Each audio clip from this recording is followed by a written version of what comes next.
He was known as Mr. Gold, the king of Nome's treacherous waters, pulling millions in treasure from the freezing depths of the Bering Sea. Shawn Pomrenke built an empire alongside his father, becoming one of Discovery Channel's biggest stars. But behind the cameras, a different story was unfolding. Bar fights that left him bleeding, arrests that could have ended everything, a business deal so catastrophic it nearly destroyed the family legacy. Then he vanished from the spotlight, leaving fans wondering what really went down. The truth is darker than anyone expected, and what happened next would change everything. Shawn Pomrenke wasn't born into luxury. He started working the freezing waters of Nome, Alaska at just 14 years old, learning everything from his father Steve. While most kids were worrying about homework and video games, Shawn was operating heavy machinery and hunting for gold beneath one of the most dangerous seas on the planet. His father, a Minnesota farm kid turned mechanic who chased the Alaskan dream, taught him that gold mining wasn't just about luck. It was about reading the ocean floor, understanding where the deposits hide, and having the guts to risk everything on a single dive. Together, they built the Christine Rose, a mining vessel that would become legendary in Nome. The operation wasn't small time either. Shawn and Steve were pulling serious weight, consistently finding gold where others came up empty. Their reputation grew fast, and when Discovery Channel came knocking in 2012, looking to document the wild world of Bering Sea gold mining, the Pomrenkes were the obvious choice. The show turned Shawn into a household name. Fans loved watching him battle the elements, compete with rival miners, and chase down those golden paydays that could make or break an entire season. But there was always tension simmering beneath the surface. Steve and Shawn clashed constantly. The old man didn't trust his son's judgment, even when Shawn was bringing in record hauls. Arguments erupted on camera, with Steve questioning every decision Shawn made. Viewers saw it as typical father-son drama, the kind of conflict that makes good television. What they didn't realize was that Steve had reasons for his skepticism, reasons that had nothing to do with Shawn's mining skills. Shawn was pulling in around $200,000 per mining season, plus serious cash from the TV show. His net worth climbed toward $3 million. He owned multiple dredges, ran Pomrenke Mining, and seemed unstoppable. Mr. Gold was living up to his nickname. But success has a way of attracting trouble, and Shawn's personal demons were about to surface in the most violent way possible. Shawn Pomrenke wasn't born into luxury. He started working the freezing waters of Nome, Alaska at just 14 years old, learning everything from his father Steve. While most kids were worrying about homework and video games, Shawn was operating heavy machinery and hunting for gold beneath one of the most dangerous seas on the planet. His father, a Minnesota farm kid turned mechanic who chased the Alaskan dream, taught him that gold mining wasn't just about luck. It was about reading the ocean floor, understanding where the deposits hide, and having the guts to risk everything on a single dive. Together they built the Christine Rose, a mining vessel that would become legendary in Nome. The operation wasn't small time either. Shawn and Steve were pulling serious weight, consistently finding gold where others came up empty. Their reputation grew fast, and when Discovery Channel came knocking in 2012, looking to document the wild world of Bering Sea gold mining, the Pomrenkes were the obvious choice.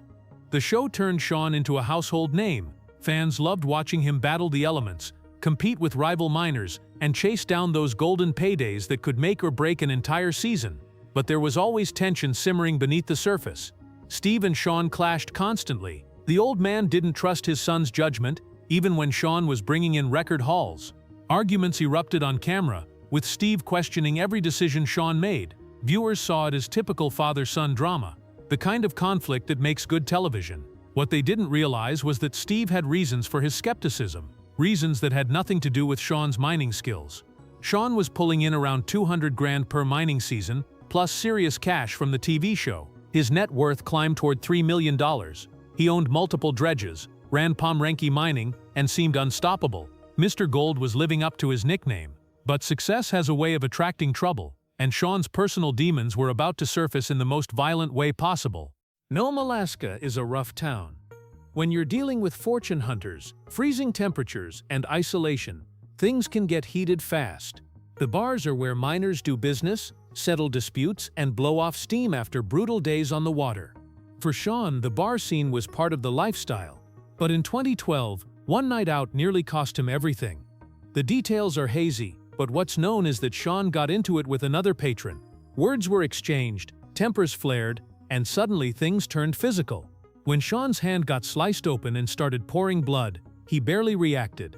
The guy was tough as nails, Used to working through pain and injury, he refused medical attention, insisting he was fine as he and his crew walked away from the scene. That's when his deckhand Cody Moen noticed something that made his blood run cold. Shawn's jacket was soaked red in the back. Someone had buried a knife between his shoulder blades during the fight. The wound was serious enough to require hospitalization for several days. Cody believed the attack was motivated by jealousy, someone trying to take out the competition by literally taking out Mr. Gold. If Shawn couldn't work, the Christine Rose would be dead in the water, potentially ending their season before it even started. The incident showed just how dangerous Shawn's lifestyle had become. He was making enemies, taking risks that went beyond the ocean. His crew worried about him, but Shawn shrugged it off. Nothing would keep him out of the bars, as one person close to him admitted. That's where he conducted business, made deals, and maintained his reputation as the toughest guy in Nome. What fans didn't know was that this stabbing was just the tip of the iceberg. Off camera, away from the Discovery Channel spotlight, Shawn was racking up a list of legal problems that would make his father's worst fears look justified. The bar fight was dramatic, but what came next would be far more damaging to his reputation and his future. December 9, 2012 started like any other day in Nome. It ended with Shawn Pomrenke in handcuffs, facing charges that could have destroyed everything he'd built. The incident was almost absurd in how reckless it was. Shawn was backing out of a parking lot when he struck a pedestrian who was just carrying groceries. A normal person would have stopped immediately, checked if the victim was okay, called for help. Shawn did none of that.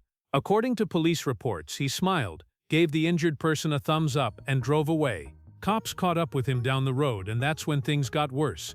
Shawn admitted he'd been drinking and didn't have car insurance. When they administered a breathalyzer, he blew a .125, almost twice the legal limit. He completely bombed the field sobriety test. Officers arrested him on the spot, booking him on 4 separate counts including DUI, fleeing an accident scene, third-degree assault, and driving without insurance. This wasn't even Shawn's only run-in with the law during this period.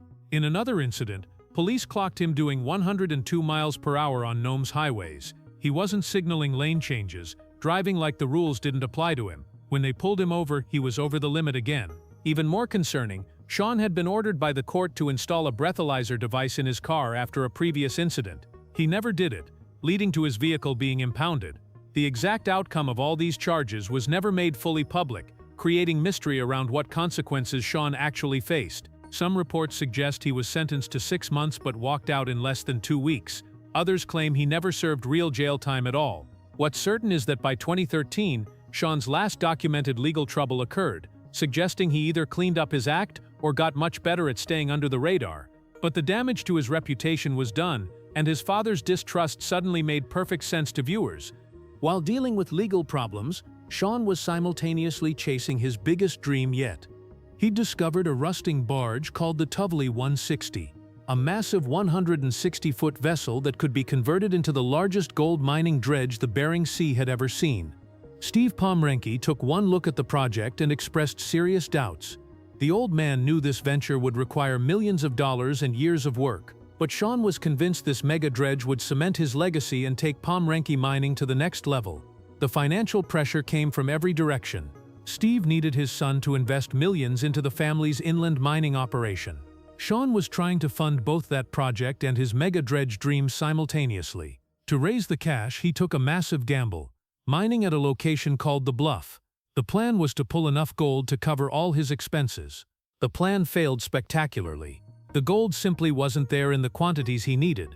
Desperate for capital, Shawn made a decision that would haunt him for years. He brought in outside investors, partners who promised to provide the funding necessary to complete the mega dredge and keep operations running. His father warned him.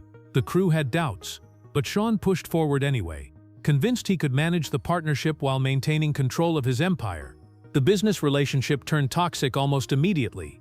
According to court documents and bankruptcy filings, these partners weren't operating in good faith. Money that was supposed to go toward the mega dredge and the Christine Rose disappeared. Assets were mismanaged. The whole operation spiraled into legal chaos, with accusations flying in both directions about who was responsible for the disaster. By 2019, Pomrenke Mining LLC filed for Chapter 7 bankruptcy. The Christine Rose, the mega dredge, all of Shawn's equipment, everything was suddenly in legal limbo, waiting to be sold off to pay creditors. The company had over $3 million in assets, but the bankruptcy filing raised serious questions about what had really happened behind the scenes. The bankruptcy wasn't what it appeared to be on the surface.